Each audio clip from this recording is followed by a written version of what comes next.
Hello friends, कसे आहात? मस्त मजेत ना? आज आपण हिस्ट्रीचा आपला सेकंड पार्ट सुरू करणार आहोत, नोटेबल स्कॉलर्स. आपण मागच्या पार्ट 1ला आपण पाहिलं होतं tradition of history, modern historiography, development of scientific perspective, Europe and historiographer. आपण हा इथपर्यंत क्लिअर केलं होतं. जर तुम्ही तो व्हिडिओ बघितला नसेल तर आमचा फर्स्ट डिस्क्रिप्शनमध्ये लिंक दिलेला आहे, त्याच्यावर क्लिक करा व तो फर्स्ट पार्ट पहिले पहा आणि मग हा बघा. चला सुरुवात करूया. The contribution of many scholars are important in the development of the historiography. Let us look at the contribution of few notable scholars. मतलब डेवलपमेंट में, हिस्ट्री के डेवलपमेंट में बहुत सारी हिस्टोरियोग्राफर का कंट्रीब्यूशन था. उसमें से कई नोटेबल स्कॉलर्स, मतलब दूसरी यूरोप के उस स्कॉलर का बहुत ही ज़्यादा इम्पोर्टेंट था. उनके बारे में आज हम पढ़ेंगे. नोटेबल स्कॉलर्स, चलो शुरुआत करते हैं. Rene Descartes, first scientist. वो 1596 को बॉर्न हुआ था और 1650 को उसकी डेथ हुई थी. Rene Descartes was the foremost among scholars who insisted on verifying the reliability should be historical document by critically examining them among the rules of given by him books. मतलब Rene Descartes ने बोला था कि आपको किसी ने कुछ बात बताई हिस्ट्री के बारे में, तो आपको ऐसे उसको ब्लाइंड नहीं रखना चाहिए. आपको उसको डायरेक्ट फेथ नहीं करना चाहिए, विश्वास नहीं रखना चाहिए. आपको उसको क्वेश्चन पूछने चाहिए. फिर उसके आंसर मिले तो फिर उस प्रूफ में उसका आंसर मिले तो ही आपने उसको करना चाहिए, एक्सेप्ट करना चाहिए. नहीं तो आपने उसको एक्सेप्ट नहीं करना चाहिए. आपने उसको क्रिटिकली एग्जाम, मतलब अच्छे से उसको जांच करनी चाहिए और उससे उसको अच्छे से क्वेश्चन पूछने पाए चाहिए. Have to great impact on the discourse on method. मतलब रेने डिस्कार्टिस ने उस IMP सेंटेंस कर लो, इसने डिस्कर्स ऑन द मेथड और बुक राइट की थी. The following is suppose have great impact on scientific method research.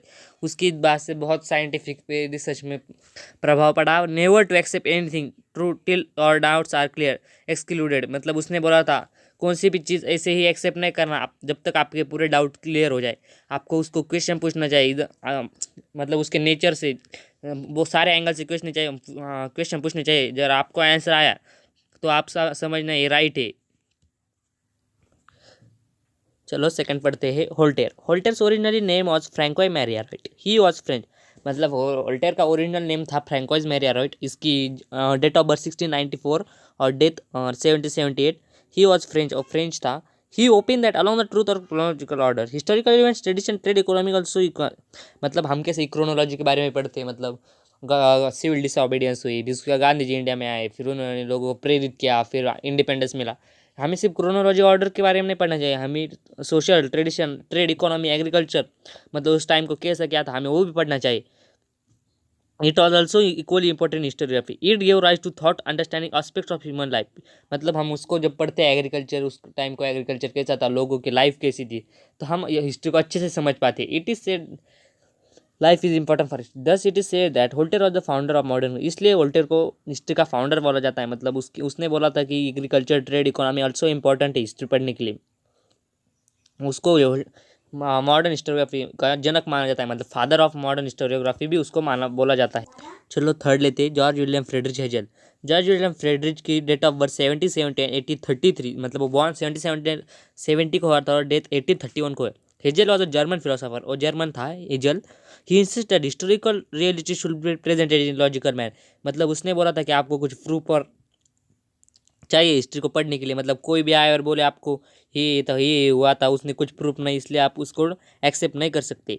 To him timeline historical events indicative progress. इसलिए आपको टाइमलाइंस अरेंज करना चाहिए. मतलब इस मूवमेंट के बाद हुआ, इस मूवमेंट के बाद ये हुआ, ऐसे आपको पढ़ना चाहिए. He also thought that presentation of history bond to change over new age new evidence would come forth with Hegel philosophy. मतलब उसने बोला कि आप कौन सी भी चीज़ को 100% एक्सेप्ट नहीं कर सकते, क्योंकि आगे आने वाले टाइम में कुछ अलग एविडेंस मिल सकते हैं, वो चीज़ बदल भी सकती है. तो मतलब हमें 100% भरोसा नहीं रखना चाहिए कि ये चीज़ हमें सच ही मिली है. Many scholars were convince that historical methods are not lesser quality that differed of scientific method. मतलब बहुत सारे साइंटिस्ट ने साइंटिफिक मेथड से भी हिस्ट्री को पढ़ना शुरू किया था. The collection of his books, lectures and articles publish in book in title encyclopedia of philosophical science.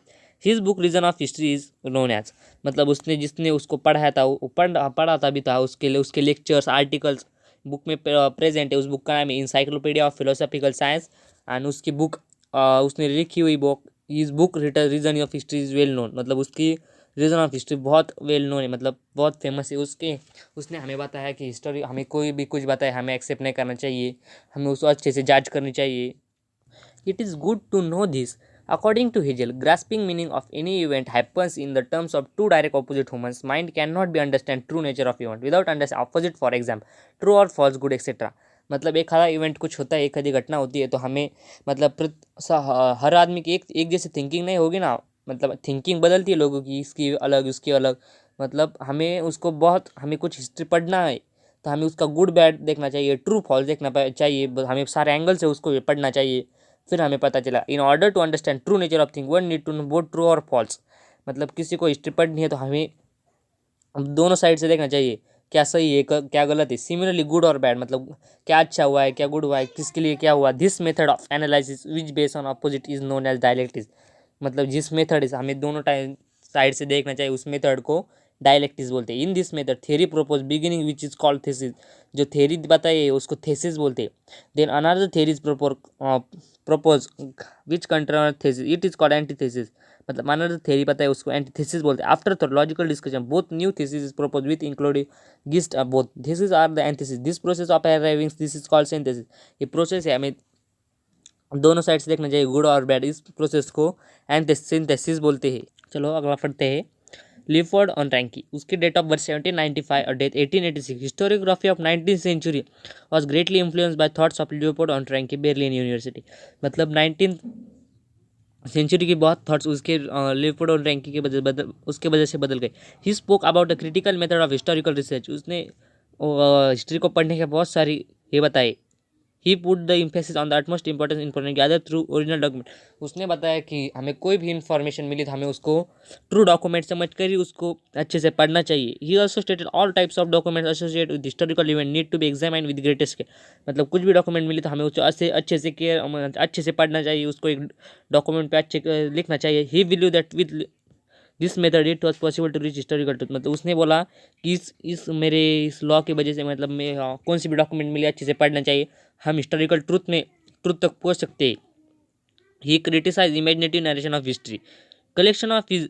मतलब हमें कुछ भी नैरेट नहीं करना चाहिए मन से, ये हुआ था बस इसके बाद ये हुआ था, मन से कुछ नहीं बताना चाहिए हमें। खुद मतलब ट्रुथ एविडेंस चाहिए, प्रूफ चाहिए कि ये हुआ था। Collection of it 2 articles is published in 2 books entitled The Theory of Practice of History and The Secret of World History। इसके 2 बुक्स है, the theory and practice of history and the secret of world history. चलो अगला पढ़ते हैं Karl Marx. Friend Karl Marx हम कल पढ़ेंगे। Karl Marx और 2-3 topics remains, Annales school, feminist histography और माइकल फोकाल्ट, और हम पार्ट 3 में लेंगे। चलो आज के लिए इतना ही। अगर आपको वीडियो अच्छा लगा हो तो लाइक करिए, सब्सक्राइब कीजिए और चैनल को शेयर कीजिए।